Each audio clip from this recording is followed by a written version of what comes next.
bonsoir à tous. Donc ce soir, on va vous faire une introduction à la programmation fonctionnelle, à Scala et à son écosystème. Donc Manon nous a déjà présenté, donc on va pouvoir continuer. Alors déjà, est-ce qu'il y a des développeurs ou des anciens développeurs dans la salle? Ouais, oh, ça va, il y en a pas mal. Ah, c'est pas le bon côté. Ah oui, pardon. Donc qui est-ce qui a déjà eu des problèmes liés à des accès concurrents sur un état muable dans un programme? Bon, déjà quelques-uns. Liés à des nuls pointeurs exceptions. Ah, c'est bien, il y en a pas mal. Des exceptions imprévues. Ah, c'est cool. Et des problèmes de scalabilité. Ok. Et ben nous, on a eu pas mal de problèmes comme ça aussi, et puis on a essayé de trouver des solutions, et notamment la programmation fonctionnelle a bien fonctionné pour résoudre ces problèmes, donc on va vous parler de ça ce soir. Oui. Donc comment on peut définir la programmation fonctionnelle? En 2 points assez simples. On peut dire que c'est déjà programmé avec des valeurs immuables et programmé avec des fonctions pures. Alors, juste un petit point assez important. On va expliquer au niveau théorique ce que c'est que la programmation fonctionnelle. Donc en fait, là, ça va donner une définition de la programmation fonctionnelle pure. Et dans la vie de tous les jours, selon la manière de coder, on peut faire du pur ou du impur, enfin, ou des choses partiellement pures, et c'est pas forcément un mouvement sectaire qui vous oblige à faire tout le temps, à respecter à 100% les règles qu'on va citer. Alors on va vous présenter le langage Scala. Une petite présentation rapide. C'est un langage qui a été créé en 2003 à l'EPFL par Martin Andersky. Une version importante est sortie en 2006, c'est à 2.0, donc aujourd'hui on est toujours dans la branche 2 parce qu'on est en 2.12. Il y a une société qui s'appelle TypeSafe qui a été lancée en 2011, maintenant elle s'appelle Lightbend, pour faire du support commercial sur Scala et sur les outils qui gravitent autour de Scala, enfin, un certain nombre d'outils. C'est un langage qui fonctionne sur la JVM, donc la machine virtuelle Java, et dans les navigateurs. Donc on peut compiler du Scala vers du JavaScript. Et le principe fondateur de ce langage, c'est d'être l'intersection entre la programmation fonctionnelle et la programmation orientée objet. Alors, on a dit le premier point, c'est de programmer avec des valeurs immuables. Donc on va essayer de montrer un petit peu ce que ça veut dire. En fait, ça veut dire que quand on définit une valeur, on n'a pas le droit de la modifier. Donc comme dans un programme classique, par exemple en Java, quand on définit une variable, on peut changer sa valeur. Là, c'est quelque chose qui est interdit. Donc on a le mot-clé val qui permet de définir une valeur. Donc là, si on prend cet exemple, on définit une liste qui contient les éléments A et B. On a un opérateur dans la ligne d'en dessous, 2 points plus, qui permet d'ajouter un élément à une liste. Donc si on utilise cet opérateur, on voit qu'on a une nouvelle liste qui contient A, B et C. Mais en fait, la liste de départ n'a pas été modifiée parce qu'elle est immuable. Donc si on réévalue la liste L, on voit qu'elle contient toujours seulement A et B. On n'a pas le nouvel élément. Et si on se dit, bon, je vais essayer de réaffecter la variable en disant L égale L plus C, là on a une erreur parce que les valeurs ne sont pas réassignables. Donc je vais laisser Thomas continuer. Alors, en fait, on peut se demander comment travailler avec simplement des valeurs immuables. On va vous montrer 2 exemples de petits bouts de code de la façon de travailler avec des valeurs immuables. Donc, dans un premier temps, on montrera un style impératif avec modification de variables et le style fonctionnel où on ne modifie pas les valeurs. Donc ici, simplement, c'est un programme qui part d'une liste de prénoms et qui va essayer de créer une nouvelle liste avec simplement les prénoms qui commencent par J. Donc, dans un style impératif, on va créer notre liste avec nos prénoms. On va créer une deuxième liste qui sera la liste résultat. On initialise tout simplement.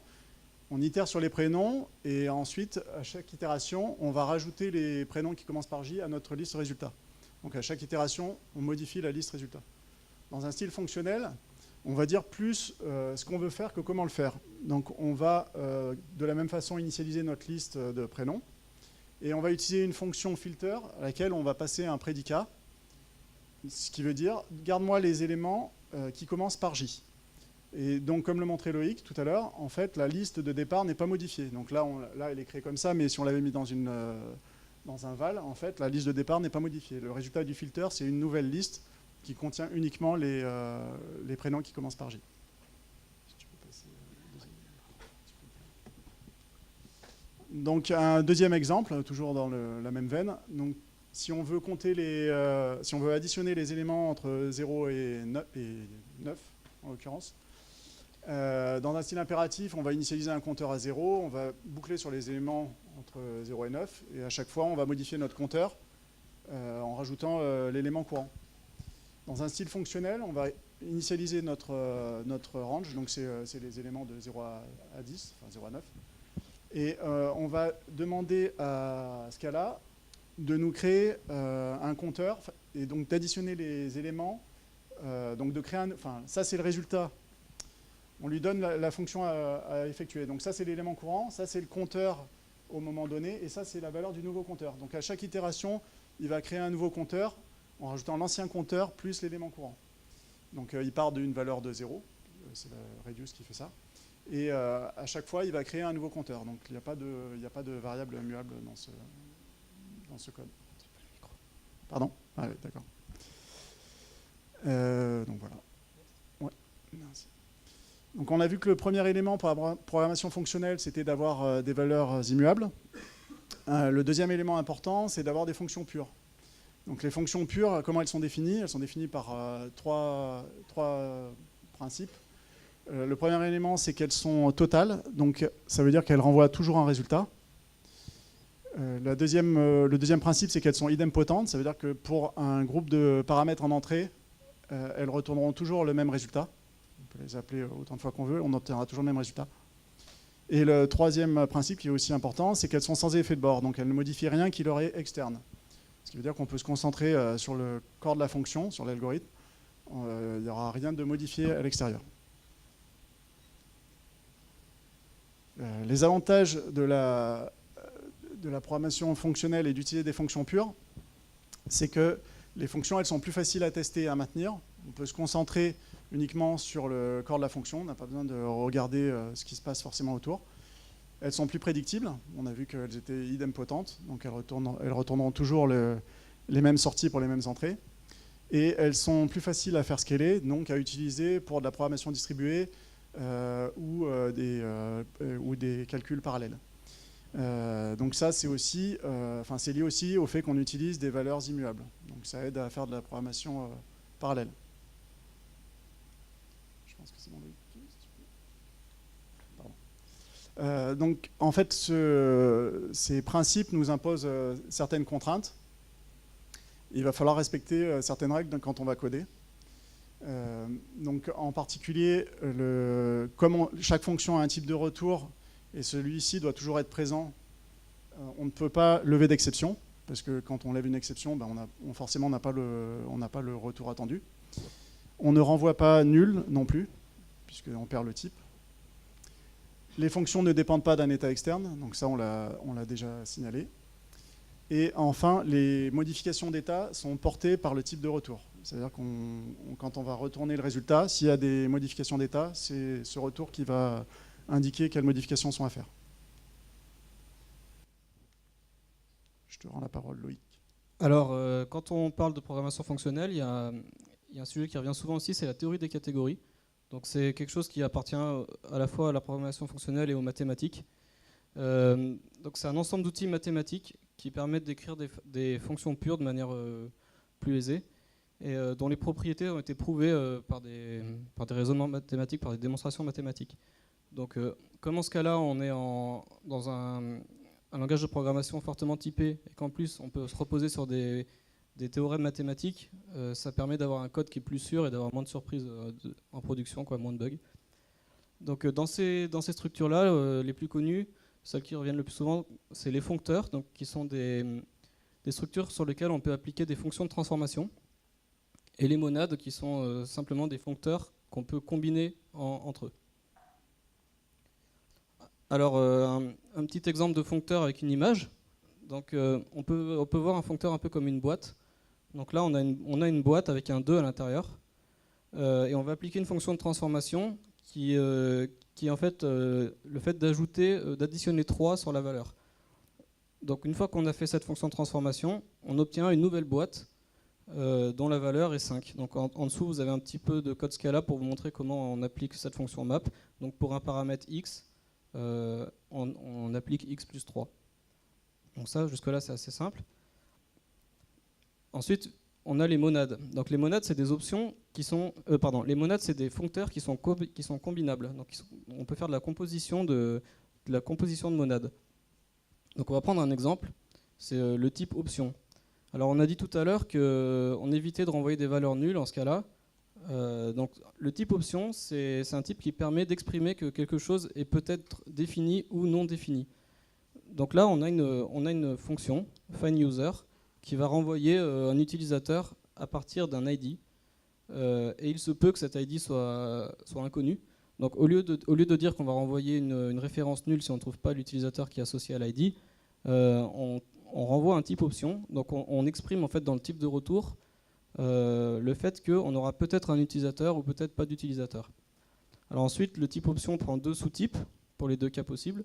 Soit le type somme qui va contenir donc un utilisateur dans notre cas, soit le type none pour dire on n'a rien trouvé. Ensuite, donc, la partie la plus compliquée, c'est comment combiner les options. Alors, il y a une syntaxe en ce cas-là qui s'appelle for compréhension. Donc là, vous pouvez voir qu'on utilise le mot-clé for. C'est à ne pas confondre avec les for en Java ou dans des langages comme ça. Ça n'a rien à voir avec une boucle sur une liste. C'est vraiment pour dire on va prendre des choses à l'intérieur des monades, donc là, en l'occurrence des options. On va extraire des valeurs et on va travailler sur ces valeurs. Donc là, on va partir du principe qu'on a notre fonction find_user qui renvoie peut-être un utilisateur ou peut-être pas d'utilisateur.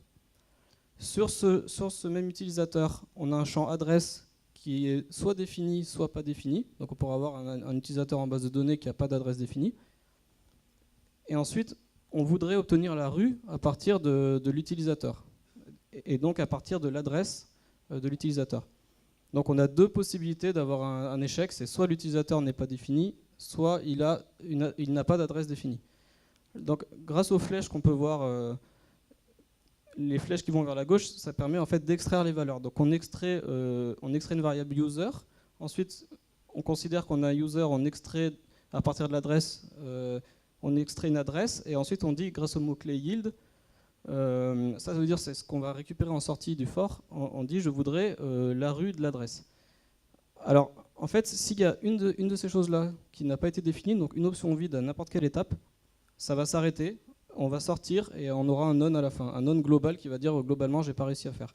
Et si tout est défini correctement, on aura somme avec l'adresse. Donc en fait, on a bien une combinaison de plusieurs options, et en sortie, c'est également une option. Donc en fait, on a vu que option, ça permettait d'abstraire le fait qu'on ait une valeur ou pas de valeur. Mais il existe tout un tas d'autres monades qui permettent de faire des abstractions différentes. On a par exemple either qui permet d'abstraire le fait qu'on a peut-être eu une erreur. Donc là, c'est pas seulement le fait que ça soit défini ou non, ça peut être une erreur de n'importe quel type. Donc on peut définir précisément quelle erreur on a. Parce qu'on a dit notamment tout à l'heure qu'on évitait de lancer des exceptions en ce cas-là. Donc ça, c'est la manière qui remplace les exceptions pour gérer les erreurs. On a futur qui permet de dire j'ai un traitement asynchrone donc qui est peut-être déjà terminé ou pas terminé. Et donc on a soit une valeur, soit une attente de valeur. Donc si on reprend l'exemple de find_user de tout à l'heure, au lieu de dire qu'on a une option, on peut dire qu'on a par exemple soit une not found error, soit un utilisateur. Donc c'est cette syntaxe avec la virgule qui permet de dire j'ai bien deux possibilités. Et ça va se combiner exactement de la même manière que les options tout à l'heure. Pour un traitement asynchrone, on aura le type futur, donc ce qui veut dire j'aurai un utilisateur à la fin de mon traitement, peut-être qu'il est déjà là, peut-être qu'il n'est pas encore là. Donc grâce à ces structures, on a vu qu'on pouvait répondre à certaines problématiques, notamment grâce aux propriétés de la programmation fonctionnelle. Donc le fait de ne pas avoir d'état muable partagé, ça facilite la programmation concurrente et distribuée parce qu'on n'aura pas des accès concurrents sur des variables muables, ce qui crée des bugs en général. Donc on a de la scalabilité facilitée et la gestion d'erreurs sera plus explicite et plus prédictible aussi. Parce que les exceptions, des fois, on s'y attend pas et ça ne fait pas plaisir. Donc là, on vous a présenté rapidement la programmation fonctionnelle. On va faire un aperçu rapide maintenant de l'écosystème Scala. Si tu peux avancer, Loïc, merci s'il te plaît. Donc un des premiers éléments qui est assez à la mode en ce moment depuis quelques temps, c'est le framework Spark, qui est un framework Big Data, qui permet de faire du calcul distribué et du machine learning, et qui se repose en partie sur Hadoop. Il est jusqu'à 100 fois plus rapide qu'Hadoop.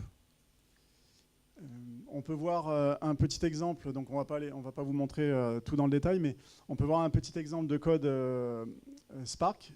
Donc ça ressemble en fait fortement à du code Scala standard sur des collections, ce qui permet de facilement adopter ce langage. Donc il y a quand même des choses il y a quand même des spécificités, mais pour la base, c'est un peu comme si on travaillait sur des collections. Donc là, simplement, ce petit bout de code, il va prendre un texte qui peut être distribué sur un file system comme HDFS, donc il peut être assez gros. Et on va demander à Spark de découper les lignes. Donc c'est la première opération qu'on voit ici. On lui dit découpe-moi les lignes, donc on obtient des mots en sortie. Et ensuite, les mots, on va associer à chaque mot un 1. Et derrière, on va regrouper pour chaque mot, on va compter, on va additionner les 1 bêtement, et ça va nous donner le compte. Donc en sortie de ce petit programme, on obtient le nombre d'occurrences de chaque mot dans un texte. Un deuxième framework qui fait partie de l'écosystème Scala, c'est le framework AK, qui est un framework qui permet d'écrire des applications distribuées et scalables. Il est basé sur la programmation par acteur et la programmation réactive. Donc la programmation réactive, c'est la programmation par message asynchrone et par réaction. On reçoit un message, on réagit. Il propose aussi, donc à la base c'est quand même assez bas niveau. Il propose quand même une partie un peu plus haut niveau qui est la AK-Stream, qui permet de créer, de transformer et aussi d'agréger des flux typés. Donc typés au sens, on peut manipuler directement nos types d'objets. Un framework d'ailleurs qui est basé sur AK, c'est le Play Framework. C'est un framework web. Donc il est orienté programmation réactive aussi. Il permet de faire facilement des web apps, des web services. Il dispose d'un système de templating pour faire des rendus de pages. Il se base sur une architecture stateless et il fournit de la haute scalabilité. Donc c'est aussi du fait qu'il est basé sur la programmation réactive et l'architecture stateless. Alors Kafka, c'est une plateforme de streaming de données. En fait, c'est des queues de messages qui peuvent être distribués. Donc on peut avoir de la résilience, c'est-à-dire avoir de la duplication de messages. Donc si on perd une queue, c'est pas grave parce qu'on a des duplicats. Et il y a aussi de la haute disponibilité du fait de la réplication. Donc on peut rajouter autant d'instances qu'on veut pour monter en scalabilité. Donc c'est une plateforme qui permet de faire des choses pas mal au niveau des performances, avec un système d'abonnement. Donc on publish subscribe, on publie un message et quelqu'un est abonné à un message et il traite le message quand il le reçoit pour faire quelque chose avec. Donc là, on a parlé de plusieurs briques. On va essayer de vous montrer comment elles peuvent se marier un peu. Donc c'est simplement un exemple. Il peut y avoir plein d'autres architectures possibles, mais là, c'est un exemple assez classique finalement. Donc on a des services web écrits en Play, donc en Scala, qui vont recevoir des données. On aimerait les écrire sur du HDFS pour ensuite pouvoir les traiter avec du Spark. Donc pouvoir traiter de manière distribuée les données, faire des calculs, du machine learning, des choses comme ça. Et comme HDFS, ça ne supporte pas forcément une très grosse charge en écriture, on peut mettre Kafka au milieu qui va absorber toute la charge parce que côté web service, on peut avoir beaucoup de requêtes à la seconde et pas être capable de supporter ça. Donc les queues Kafka vont faire un buffer, vont supporter tout ça et ensuite écrire à la bonne vitesse sur HDFS. Donc ça, c'est Cat, c'est une librairie un peu différente de ce dont on a parlé dans l'écosystème jusqu'à présent. C'est une librairie en fait qui apporte des facilités pour faire de la programmation fonctionnelle pure. Donc il offre des structures mathématiques un peu plus avancées que celles qu'on trouve dans la librairie standard Scala. Et c'est aussi une fondation pour tout un écosystème qui s'appelle l'écosystème Type Level. C'est un ensemble de librairies qui sont fondées sur la programmation fonctionnelle pure et qui fournissent tout un tas de services. Donc il y a par exemple un framework HTTP pour faire du web, il y a un framework d'accès aux bases de données, il y a des choses pour faire de la programmation réactive, des choses comme ça. Donc c'est vraiment un écosystème un petit peu alternatif à ce que propose Lightbend, mais vraiment intéressant aussi. Donc là, on arrive vers la fin. On a parlé un peu de Scala. On n'a pas eu le temps de vraiment rentrer dans les détails, mais si c'est un langage qui vous intéresse, vous pouvez jeter un œil, parce que c'est vraiment un langage très agréable pour coder. Il y a des fonctionnalités très intéressantes qu'on retrouve aussi dans d'autres langages de programmation, comme le pattern matching, les type class, donc qui sont des types extensibles, les macros pour faire de la métaprogrammation, donc générer du code à partir de votre code à la compilation. On n'a pas le temps de détailler, mais voilà, si vous voulez chercher un peu les mots-clés, ces mots-clés-là, je pense que vous verrez que c'est assez sympa. Et si vous voulez vous y mettre, on a mis quelques pointeurs. Le premier, c'est en fait un cours en ligne. Donc c'est comme ça qu'on a commencé tous les deux en fait, à faire du Scala, avec un cours sur Internet. C'est vraiment sympa. Ça prend un peu de temps, mais ça vaut vraiment le coup. C'est le créateur du langage qui anime en plus. Ensuite, on vous a mis un site qui est pas mal pour continuer un petit peu après, approfondir. Et un livre d'Alvin Alexander qui est très accessible et très intéressant aussi. Donc de toute façon, vous aurez les slides à la fin et vous pourrez retrouver les références. Voilà. Est-ce que vous avez des questions? Merci de votre attention. Merci beaucoup.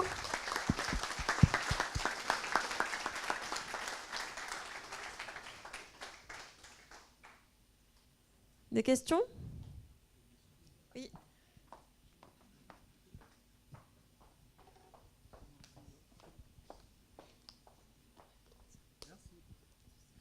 Bonjour. Alors du coup, ma question c'était, puisque aujourd'hui dans Java 8, on trouve un petit peu tout ce qui est programmation réactive et les streams, quel intérêt on a en particulier sur Scala, en plus de toute cette programmation Java?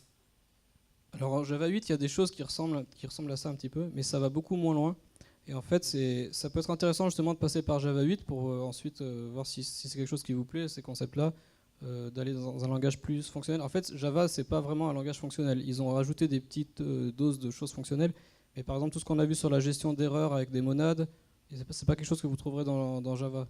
Le côté immuable en Java, il n'est pas forcé. Donc dès qu'on utilise une API, elle est très rarement pensée comme ça. Et vous allez avoir beaucoup de mal à faire de l'immuable en Java. D'accord. De manière générale. Voilà. Ouais, mais est-ce que c'est pas justement le fait d'être plus ouvert et de permettre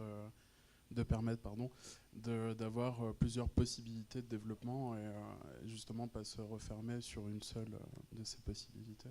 Après, c'est aussi, alors Scala permet aussi de contourner ça si on veut, mais c'est pas l'esprit, et c'est vrai que les API sont rarement pensées comme ça. Mais c'est justement la discipline de faire des choses immuables et le plus pur possible qui va garantir de ne pas avoir de surprises et de bugs. Et à partir du moment où on n'a pas cette discipline, en fait, on perd complètement le bénéfice. Donc, voilà. D'accord, merci.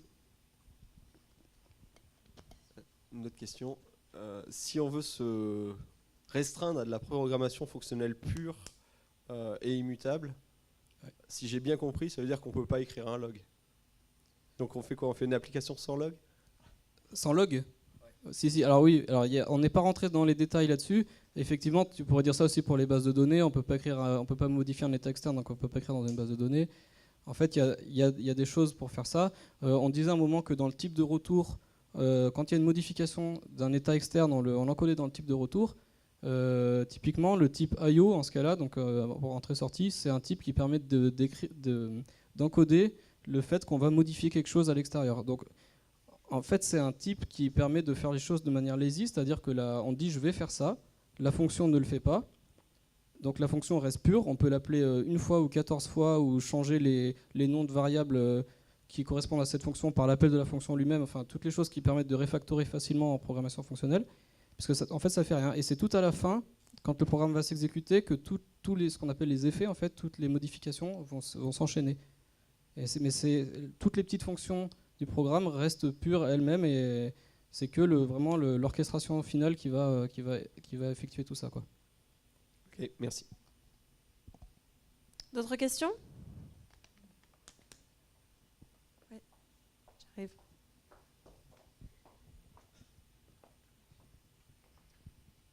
Oui, je voulais savoir par rapport à Kotlin, ça se situe comment, le nouveau langage qui est inventé par Google, ça se situe comment, ça s'articule comment? Alors Kotlin, c'est plus comme Java, on va dire, au niveau de la philosophie, c'est-à-dire qu'il y a un petit peu, on peut faire un peu de fonctionnel, mais c'est pas un langage qui se dit un langage fonctionnel. Donc il y a des facilités pour en faire un peu, mais c'est pas réellement un langage fonctionnel. Même si ça va plus loin que Java sur l'immutabilité, par exemple, parce qu'il y a le mot-clé val aussi en Kotlin, mais après ils sont pas dans les monades, les choses comme ça. Voilà. Merci. D'autres questions? Oui. Donc alors, Scala, il va détrôner tous les autres langages de programmation? Non, parce que de toute façon ça existe depuis 2003, donc ça aurait déjà été fait, je pense, si c'était le cas. La programmation fonctionnelle, c'est pas quelque chose qui plaît à tout le monde, mais c'est un langage qui a quand même gagné beaucoup de terrain, surtout depuis que c'est la mode du big data, parce que comme on a vu, pour faire des choses qui sont hautement distribuées, c'est quand même vraiment bien adapté. Donc c'est vrai que ça fait peut-être depuis 5-6 ans qu'il y a quand même une grosse augmentation de la popularité de Scala. Mais je pense pas que ça va remplacer tous les langages de toute façon. C'est bien qu'il y ait plein de types de langages différents et plein de choses différentes, plein d'approches différentes, quoi. Oui. Du coup, pour continuer sur la précédente question, est-ce qu'il y a des cas d'utilisation qui ne sont pas vraiment adaptés à Scala ou dans des cas où Java serait supérieur ou d'autres langages? Moi, juste là-dessus, je dirais, enfin, pas forcément. Après, Scala, en fait, c'est ce que disait Loïc, on peut l'utiliser de plein de façons. On n'est pas obligé de faire du fonctionnel pur. Donc, si on connaît Scala, déjà en Scala, on peut utiliser l'écosystème Java, les librairies, etc. Donc, ça ouvre quand même pas mal de possibilités. Donc, les choses qu'on peut pas faire, je compare principalement par rapport à Java. Je sais pas s'il y en a. Moi, j'ai pas toujours été dans le fonctionnel pur. D'ailleurs, on le met pas en place systématiquement parce que ça a quand même un coût. Et puis, il faut se mettre d'accord en équipe. Il faut que tout le monde comprenne ce que ça implique. Il y a des choses plus simples. Par exemple, les valeurs immuables. En fait, ça vient assez rapidement. Enfin, les gens comprennent vite l'intérêt. Et voilà.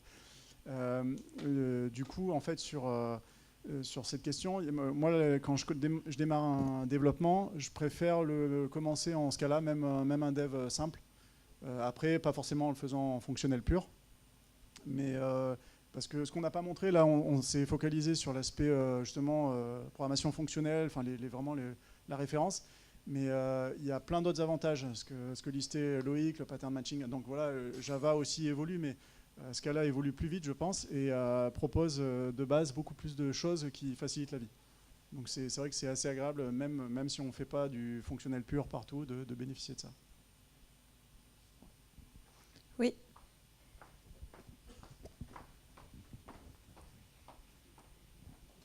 Bon, à l'état actuel des choses, on peut faire des libs, des serveurs REST, des batchs, tout ça avec Scala. Actuellement, c'est bien fait ou ça reste toujours des... Non, nous, chez Kelku, Loïc continue chez Kaizen, nous on l'utilise en production pour plein de choses. Hein. Et tout ce qu'on a montré là, c'est des frameworks qui sont vraiment éprouvés. Donc oui, pour moi, il n'y a pas de souci. Ça tourne sur la JVM. Voilà, il n'y a pas de souci de se dire c'est une techno un peu jeune ou je vais prendre un risque. Non. Bon, le fait, je pense que tu as bossé avec du Java aussi. Ouais, moi j'ai beaucoup plus d'expérience d'ailleurs avant en Java. Ouais. D'accord. Du coup, si on va faire un serveur REST classique. Ouais. Donc c'est plus simple de la faire par exemple avec Play ou avec d'autres choses, c'est relativement simple. Mais ça, c'est aussi le framework qui propose ça. Ouais, mais oui, c'est vraiment simple. Et comme c'est aussi ça je pense, qui a poussé Scala, c'est qu'il y a d'autres langages qui sont fonctionnels, il y a d'autres langages qui... Voilà. Scala, il est arrivé et il tourne sur la JVM. Il propose des frameworks qui sont hautement scalables, qui sont performants et qui marchent sur des domaines comme le big data, donc pour Spark, Play pour tout ce qui est web app, web service. Et du coup, c'est aussi ça qui a poussé les gens. Nous, on a commencé par exemple chez Kelku, on faisait du Play en Java. Et puis petit à petit, on s'est rendu compte que ça serait plus simple finalement si on avait aussi du Spark à implémenter d'un autre côté, pas sur le même projet. Et on s'est rendu compte que finalement, on avait plein de besoins. Pour Play, ça serait plus simple de le faire en Scala. Concrètement, le code était plus, il fallait apprendre le langage. Mais par contre, derrière, c'était quand même plus simple. Et puis, quand on a l'expérience de Java, il y a des nouveautés, mais il y a plein de choses qui... c'est pas si compliqué que ça, je trouve. Du coup, avec Scala, tu te sens plus à l'aise? Oui, moi, voilà, quand je démarre un projet, je préfère le faire en Scala. Mais j'aurais aucun souci à le faire en Java aussi. Hein. Ouais, c'est juste qu'il y aura des choses qui vont être... faire des boucles... ça, c'est tout bête. Hein, mais maintenant, voilà, en Java 8, ça évolue aussi. Mais il y a des choses qui sont fournies qui facilitent la vie, à moins de code boilerplate, enfin du code inutile autour. Ça allège le code, je trouve. Oui, mais j'ai juste une dernière question. Ouais. Par rapport aux quantités de code, par exemple, si je prends un code qui est fait en Java et un autre qui est fait en Python, je peux dire c'est 1/4 le nombre de lignes. Ouais. Donc en ce cas-là, c'est quoi le ratio que tu Là, je sais pas si tu as une idée. On dit que c'est à peu près pareil, un quart, quoi. Ah ouais, d'accord. Merci. Oui. J'ai une question au niveau des performances, sur quand il y a beaucoup de données, par exemple. En fonctionnel, on a tendance à à chaîner plusieurs foncteurs à la suite, et on va parcourir les tableaux autant de fois que de foncteurs qu'on a chaînés. Et si on a des tableaux avec énormément de données à l'intérieur, comment ça va se passer à ce niveau-là? Vas-y Loïc, comment ça va se passer? Alors c'est pas forcément le cas, ça dépend aussi du framework qu'on utilise. Parce qu'on a parlé de Spark, alors Spark lui il va justement optimiser ça pour éviter de reparcourir. En fait il analyse, il fait un graphe de tout ce qu'on veut faire et ensuite il dit il y a des choses que je vais pas refaire plusieurs fois, il va optimiser pour traiter une seule fois les données quand c'est possible. Sur Akastream il y a la même chose. C'est souvent des choses qui sont lazy, c'est-à-dire que ça va d'abord analyser ce qu'il y a à faire et ensuite faire une optime, puis faire le traitement. D'accord.